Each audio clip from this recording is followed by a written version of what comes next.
جی السلام علیکم پیارے دوستوں، کیا حال ہیں؟ امید ہے کہ آپ لوگ سب خیر و عافیت سے ہوں گے۔ اچھا جی، ہمارے پاس ایک ہمارے بڑے پیارے دوست ہیں اور بڑے عزیز بھی ہیں، حافظ محمد عبید صاحب۔ انہوں نے ایک سوال پوچھا تھا کہ جی نماز جنازہ میں جو ہے وہ ہاتھ کب چھوڑنے چاہیے؟ تو مجھے بڑا اچھا لگا سوال انہوں نے پوچھا، اور اسی طرح میں امید کرتا ہوں تمام دوستوں سے کہ وہ بھی سوالات وغیرہ پوچھا کریں تاکہ اس سے علم بڑھتا ہے۔ نماز جنازہ سے متعلق جو ہے وہ تین اقوال ہیں کہ آپ جنازے میں جب تکبیرات ختم کر لیں اور وہ دعائیں وغیرہ پڑھ لیں تو اس میں اگر آپ سلام سے پہلے دونوں ہاتھ چھوڑ دیتے ہیں، یا پھر آپ رائٹ سائڈ پہ جب سلام پھیرتے ہیں اس وقت ایک سیدھا ہاتھ چھوڑ دیتے ہیں، پھر الٹا ہاتھ چھوڑ دیتے ہیں، الٹے وقت سلام پھیرتے ہو تو ٹھیک ہے، یہ بھی ٹھیک ہے۔ اور آپ دونوں سلام پھیرنے کے بعد ہاتھ چھوڑتے ہیں تو یہ بھی درست ہے۔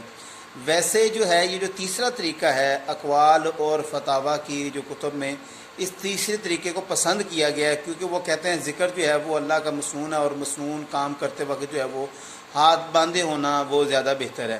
تو اگر آپ سلام کریں رائٹ سائڈ پہ پھر لیفٹ سائڈ پہ پھر ہاتھ چھوڑ دیں تو یہ زیادہ بہتر ہے۔ ادروائز پہلے دونوں صورتیں بھی ٹھیک ہیں، اس میں بھی کسی قسم کی کوئی قباحت نہیں ہے، وہ بھی اس میں بھی اجازت ہے، وہ بھی درست ہے، اور اس میں بھی گنجائش ہے کہ آپ وہ کر سکتے ہیں۔ لیکن زیادہ اگر آپ بہتر کے پوچھیں تو بہتر یہی ہے کہ آپ دونوں طرف سلام پھیریں اور اس کے بعد اپنے ہاتھوں کو چھوڑ دیں۔ امید ہے کہ آپ کو آپ کے سوال کا جواب ملا ہوگا۔ مزید آپ ایسے سوال پوچھتے رہیے گا اور اپنی دعاؤں میں ہمیشہ ہمیشہ یاد رکھیے گا۔ جزاک اللہ، اللہ حافظ۔